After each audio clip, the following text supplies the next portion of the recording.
Panem 360, nous parlons de Montréal Nouvelle Musique 2025, un concert qui aura lieu le dimanche 16 février à la SAT, la Société des Arts Technologiques, avec l'ensemble PHTH, qu'on prononce parce que c'est un ensemble de chants qui inclut non seulement le chant traditionnel lyrique de tradition classique, mais aussi de tradition mondiale et qui inclut aussi l'improvisation et non seulement des lignes mélodiques, mais aussi des effets vocaux, des borborigmes, des onomatopées, etc. Donc, c'est une pratique qui existe depuis quand même plusieurs décennies dans le monde de la musique contemporaine et des musiques de création où on improvise ou encore on interprète, mais on inclut un vocabulaire vocal beaucoup plus considérable. Dans ce contexte-là, l'ensemble invite Beth Frey, qui est artiste visuel, qui travaille avec le dessin, la peinture, la sculpture, et dans le cas qui nous occupe, le multimédia, la vidéo. Et donc, il y aura une espèce de dialogue entre l'image, le monde de Beth et le monde de l'ensemble vocal qui inclut Sarah Albou, David Cronkite, Gabriel Darmou, qu'on va interviewer à l'instant, Katie Kennedy et Elisabeth Lima, un ensemble vocal montréalais, donc qui fait fusion cette fois-ci dans le contexte de Montréal Nouvelle Musique. Et le titre de ce concert est Némangerie mâchée, avec des points d'exclamation. Bonjour Beth, bonjour Gabriel. Bonjour. Bonjour Alain. Alors donc, vous avez fait équipe, donc l'ensemble vocal, qui est un ensemble très intéressant, qui s'inscrit dans une lignée de chants exploratoires. Mais maintenant, on ne peut même plus parler de chants strictement exploratoires parce que cette pratique-là existe depuis un bon moment, n'est-ce pas? Oh, oui, je suis d'accord. Toutes les portes d'entrée vers une exploration de la voix existent, même pas juste en musique, mais en poésie, en littérature, en théâtre, en cirque, en n'importe quoi qu'on veut. Les gens approchent la voix de façon créative depuis super longtemps. Je ne sais pas si on en est au point de pouvoir dire comme voix et que dans la perception des gens en général, ils la pensent de cette façon-là. Je trouve qu'on a encore des perceptions très connotées des types de voix utilisées en musique. En danse, je trouve qu'il y a un discours similaire aussi où on est venu à accepter la danse comme pas nécessairement juste le ballet. Disons, surtout à Montréal, on a une super scène de danse. Fait que j'aime ça faire la comparaison entre utiliser la voix comme tout le monde a une voix, tout le monde a un corps qui peut bouger, tout le monde a une voix qui peut sonner. Puis on est dans une définition très large de ça avec ça. En tant que chanteur et compositeur, c'est intéressant de voir vos origines multiples, Gabriel. Vous avez un père d'origine indo-antillaise, enfin indo-caribéenne, donc la communauté indienne qui s'était surtout installée dans les Antilles anglophones, dans les West Indies, c'est pas pour rien qu'on les appelait comme ça, et donc la partie indienne de la Caraïbe est très importante dans l'évolution de la culture caribéenne, mais en même temps conserve ses origines. Et dans le cas qui vous occupe, c'est le sud de l'Inde, donc la partie carnatique qui vous intéresse, puisque vous y avez étudié. Vous avez été formé en partie à Chennai et aussi dans le monde de la composition occidentale et aussi dans le monde du chant. Alors, vous avez une pratique multidisciplinaire, multigenre, multistylistique qui vous a mené à ce que vous faites maintenant. Alors, pouvez-vous nous parler de ce background qui vous mène à ce qui nous occupe aujourd'hui, c'est-à-dire Némangerie mâchée? Oui, ben la multitude d'influences a toujours été quelque chose auquel je crois. Je pense qu'on est aussi dans un contexte culturel qui est mixte, qui n'est pas uniforme ou homogène. On a toujours une genre de curiosité envers les autres façons de faire ou un questionnement de la vérité pure telle que des fois livrée.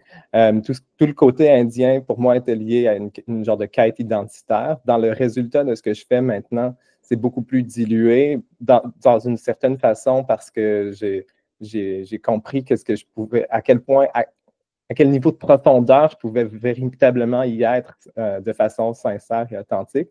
Puis c'est quelque chose qui fait partie de moi, mais qui, dans mon art, fait partie d'une multitude, toute une multitude de choses, comme vous nommez. Fait que pour les genres de projets qu'on fait avec ça aussi, c'est ça, c'est qu'on veut qu'ils soient empreints de différentes influences. Donc, moi, je suis une personne sur 6 ou sur 5 pour ce projet. Puis là, on a des invités, des fois, des collaboratrices comme Beth pour ce projet-là. Donc, c'est toujours dans l'optique de trouver quelque chose qui est en confluence de différents éléments qui vient se mélanger puis qui vient être quand même une exploration, mais quelque chose qui demeure pertinent. Puis pour moi, c'est ça, c'est de venir apporter tous les bagages de différentes personnes, de différentes pratiques. Oui, c'est sûr que c'est pas évident, mais étant donné que dans la musique classique indienne, carnatique ou hindustani, il y a une dimension d'improvisation depuis toujours. On improvise autour d'un langage commun très complexe, mais avec lequel on peut créer sans cesse de nouvelles choses. Vous faites un peu pareil, même si ce n'est pas du tout de la musique carnatique que vous faites. C'est une influence parmi d'autres, comme vous le dites, mais vous êtes quand même issu d'une grande tradition aussi. Alors donc, cette fois-ci, parlez-nous du processus de cet ensemble vocal, de quelle manière vous avez construit ce programme et vous avez travaillé avec Beth et Beth va pouvoir nous expliquer ce qu'elle fait visuellement. Oui, donc pour donner un peu de contexte, en 2021, je crois, on avait fait une première collaboration, ou 22. Tu sais, ces années vagues un peu de C'est pas grave. On a fait un projet ensemble où on a créé des genres de personnages visuels et vocaux. Quand on a vu l'appel de projet de M&M, on s'est dit que cette collaboration-là ne pouvait pas arrêter à une espèce de projet qui n'a pas eu vraiment de résultats ou d'écho avec le public. Parce qu'on s'est dit, pourrait-on développer notre collaboration? Et c'est ce qu'on a fait. Pour Némangerie Mâchée, en fait, Beth nous a filmé et a construit des personnages. Je vais la laisser un peu élaborer sur cet angle-là. Puis à partir de ces personnages, nous, ensuite, on les met en musique et on met en son en direct sur scène live. Notre premier projet, on avait fait un petit peu plus comme des vidéos. On avait fait beaucoup d'approches multipistes de la voix. Disons qu'il y a un seul personnage, puis il était basé, mettons, sur mon corps et mon visage. Moi, je suis allé enregistrer différentes pistes avec juste ma voix pour le mettre pour le faire bouger, pour le mettre en vie. Puis dans l'imagerie mâchée, la distinction, c'est qu'on ne prend aucun son préenregistré. Puis on vient, donc les 5 voix viennent appuyer différents aspects de l'image, qui est maintenant aussi non seulement des personnages, mais un seul personnage, mais plus des tableaux avec différents personnages, puis aussi des atmosphères, des backgrounds un peu où qu'on vient utiliser presque comme partition graphique, même si on n'a pas été pensé comme partition.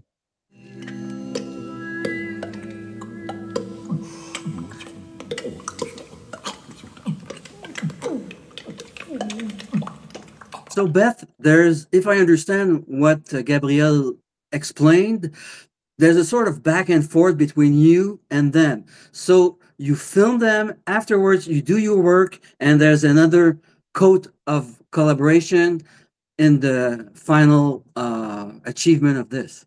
I work with a green screen when I do the filming, and sort of an unconventional way where we isolate parts of the body. And so there could be doing an arm at the time, and then everything else would be green. So I can do a sort of collage. And this creates these kind of Franken characters made of different parts. And this all started from playing with just apps on my phone and doing like a face swap. So it would come from my starting point was watercolors, like I have in the background here, and then as a way to make the character become like a painting.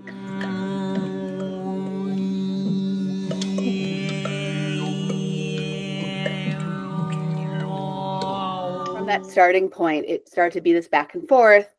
We did a lot of the shooting of the video in in the summer. And yeah, definitely a back and forth, and that process is very collaborative.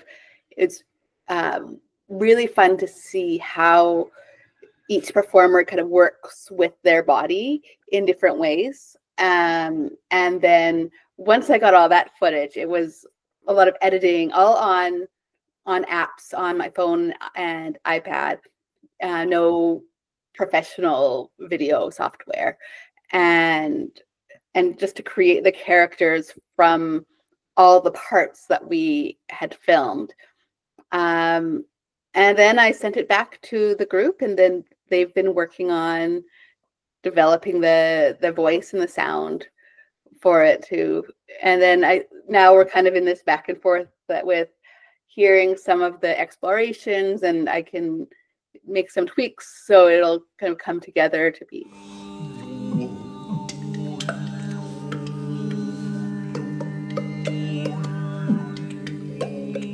It's a process also of making this dialogue more and more relevant. So you had probably some sessions of improvisations with them, and to adjust your own craft and their own craft.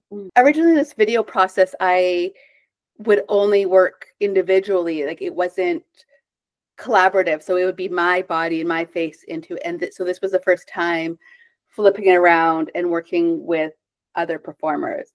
So there was really, I was learning a lot in just different ways to perform from each of them. And a lot came from our initial project. I think it was 2020, because it was definitely a height of COVID when you couldn't perform live, and I think that was sort of the impetus for the first project, or the first collaboration we did, because when we did the pre-recorded, the layering the track.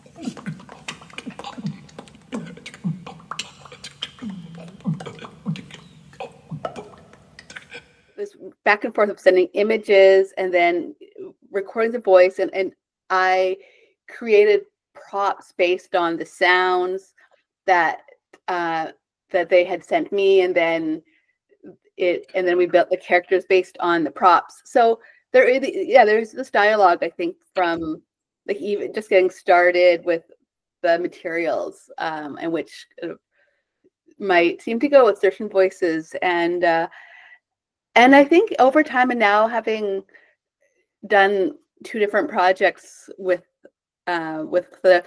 there's been, like, I've noticed different kind of movement styles and different types of characters sort of emerge from each performer.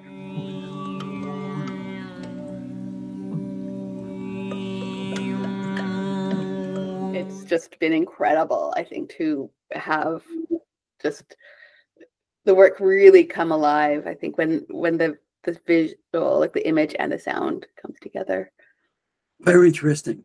So, Gabrielle, comment peut-on parler de l'évolution de ce nouveau langage entre vous et Beth, entre votre ensemble vocal et le travail visuel de Beth? C'est sûr que, enfin, j'imagine, je présume que ça a évolué beaucoup depuis que vous avez fait vos premières expériences. Et donc, vous arrivez de plus en plus à préciser ce langage commun, et même la façon dont vous interprétez les propositions vocales dans ce contexte, n'est-ce pas? Oui. Une des choses qui évolue, c'est les méthodes aussi, ou les stratégies. Je pense que en termes d'univers sonore et visuel, avant même de rentrer dans les processus, on trouve qu'il y a comme il y a quelque chose qui colle, qui marche bien, parce que c'est des corps, et les corps et les voix sont dans une espèce d'ambiguïté, une espèce de porosité, de frontières étranges, de drôle, mais sérieux, mais inquiétant, mais tout ça. Fait qu'il y a beaucoup de points communs pour ce qui est de l'élaboration du langage esthétique. Puis vu que c'est très varié, on dirait qu'on développe le langage, mais en même temps, je trouve que c'est les stratégies de comment les approcher qui a évolué. Puis ils sont très différentes dans les 2 projets, parce qu'on était dans une approche préenregistrée pour le premier. Donc, dans le premier, on essayait vraiment de venir appuyer une synchronicité, disons, entre les lèvres font ça, le doigt, il lève ici, fait que ça, c'est un petit bout ici. Puis là, on avait aussi l'avantage de venir ajuster en genre de post-production un peu les synchronisations, tout ça. Puis dans le live, mais des fois, on est comme, hey, ça, c'est quelque chose à attraper ça en synchronicité, fait qu'on y va peut-être plus dans un temps, on a un autre temps de perception puis de réponse avec ce que nos voix font. Donc, on est peut-être des fois plus comme, OK, on a l'idée que là, les bouches sont actives, les nôtres aussi, fait qu'on est un petit peu moins dans une approche de dessin animé, disons, ou de Foley, telle chose fait ça. On approche un petit peu plus, on essaie, des fois, on va essayer parce que c'est tellement payant de voir ça. Fait que des fois, quand on sent que ça se fait, on le fait. Puis des fois, quand on sent qu'on peut explorer d'autres façons, fait que peut-être plus dans tu sais quoi, un peu l'ambiance de ce tableau. Puis peut-être que là, on est plus dans une approche comme si on est une musique de film presque, là, qui décrit la scène un petit peu, mais pas nécessairement un personnage pour tel personnage. Pareil aussi pour quand on sait que c'est par exemple Elisabeth sur l'écran, mais c'est pas nécessairement Elisabeth qui va faire la voix d'Elisabeth. Ça peut être un genre d'hybride entre David et Sarah, puis Cathy, puis moi, puis les autres. On fait un son du vent ou quelque chose pour venir appuyer l'arrière-plan. Les arrière-plans sont beaucoup plus développés aussi, puis sont quelque chose qu'on peut utiliser plus aussi dans cette deuxième mouture.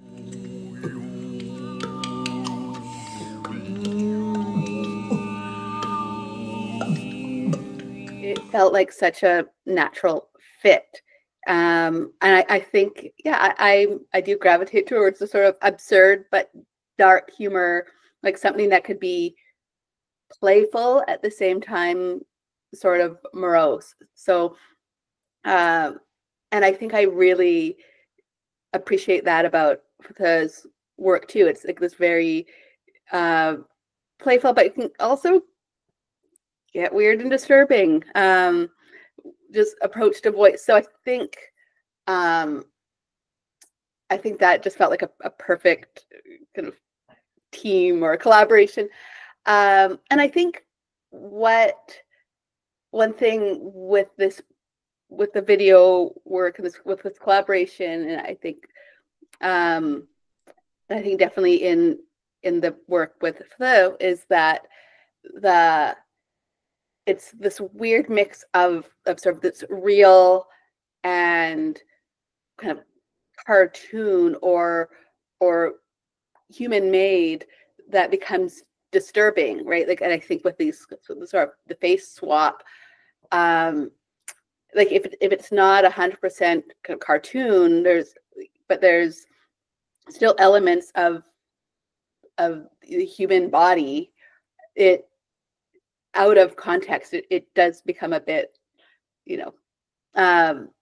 sort of just, what's the word, like surreal or unnerving. Vous essayez de rejoindre à peu près tout le spectre des émotions, de l'étrangeté à l'amusement, à la légèreté et aussi parfois à la pesanteur. Alors donc, vous cherchez un peu tout, comme l'art cherche tout, c'est-à-dire que l'art exprime de manière générale tout le spectre des émotions humaines et de l'expérience humaine, et c'est ce que vous faites de manière ludique.